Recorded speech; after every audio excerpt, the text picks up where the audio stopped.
आज से पहले जो भी क्षेत्रीय परिषद की बैठक हुआ करती थी वो किसी न किसी राज्य की राजधानी में होती थी। लेकिन ये पहली बार हो रहा है जब राजधानी के अलावा किसी दूसरे शहर में ये महत्वपूर्ण बैठक आयोजित हो रही हो। नमस्कार, मैं हूं कनिका शुक्ला और आप देख रहे हैं द जर्नलिस्ट न्यूज। आज हम बात करेंगे काशी की उस सियासी हलचल की जो आज हर तरफ चर्चा में है। 24 जून यानी आज काशी में केंद्रीय गृह मंत्री अमित शाह की अध्यक्षता में मध्य क्षेत्रीय परिषद की 25वीं बैठक हुई।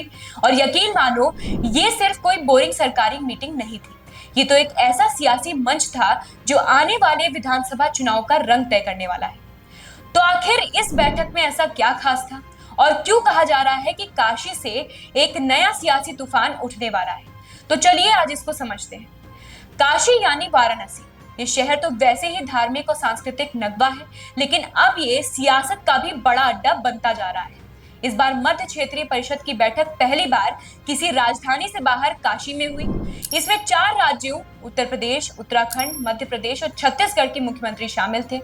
योगी आदित्यनाथ मेजबान थे और साथ में थे पुष्कर सिंह धामी, मोहन यादव और विष्णु देव साय। अब सोचो, इतने बड़े बड़े नेता, केंद्र के आला अधिकारी, नीति आयोग के लोग और 100 से ज्यादा वीआईपीज एक साथ ताज होटल में जमा हुए। ये कोई छोटी मोटी बात तो है नहीं। लेकिन असली मसला ये है कि ये मीटिंग सिर्फ कागजों पर चर्चा के लिए नहीं थी। इसका मकसद था इन 4 राज्यों के बीच समन्वय बढ़ाना, और वो भी ऐसे मुद्दों को लेकर जो सीधे सीधे जनता के दिलों को छूते हैं, जैसे कि सीमा सुरक्षा, महिलाओं और बच्चों की सेफ्टी, घुसपैठ और विकास। और हाँ, ये सारे मुद्दे वो भी हैं जो चुनाव रैलियों में गूंजने वाले हैं। खासकर बांग्लादेशी और रोहिंग्या घुसपैठ का मुद्दा, ये ऐसा टॉपिक है जो यूपी और उत्तराखंड जैसे राज्यों में वोटरों के बीच गूंजता है। महिलाओं और बच्चों की सुरक्षा, इसके लिए फास्ट ट्रैक कोर्ट और सख्त कानूनों पर जोर, ये मुद्दा भाजपा की कठोर इमेज को और ज्यादा मजबूत करता है। गांव में बैंकिंग, पोषण, शिक्षा, स्वास्थ्य, बिजली और शहरी नियोजन, ये वो चीजें हैं जो ग्रामीण और मध्यम वर्ग के वोटरों को लुभाती हैं।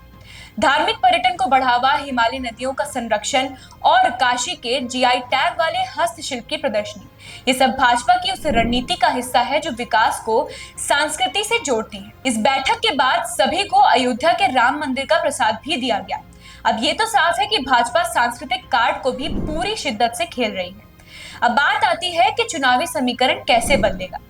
सुरक्षा, कानून व्यवस्था और विकास का एजेंडा भाजपा को फिर से मजबूत सरकार की छवि देगा, खासकर यूपी में, जहां 2027 के विधानसभा चुनाव की तैयारियां अभी से शुरू हो चुकी हैं। विपक्ष, खासकर सपा और कांग्रेस के लिए इस सुरक्षा और विकास के नैरेटिव का जवाब देना आसान नहीं होगा। अगर वो इस एजेंडे को काटने की कोशिश करेंगे तो उन पर राष्ट्र विद्रोही का ठप्पा लगने का खतरा होगा। ग्रामीण और मध्यम वर्ग पर फोकस, गांवों में बैंकिंग और पोषण जैसे मुद्दे सीधे ग्रामीण वोटरों को टारगेट करते हैं, जबकि धार्मिक, पर्यटन और सांस्कृतिक संरक्षण मध्यम वर्ग के लोगों को लुभाते हैं।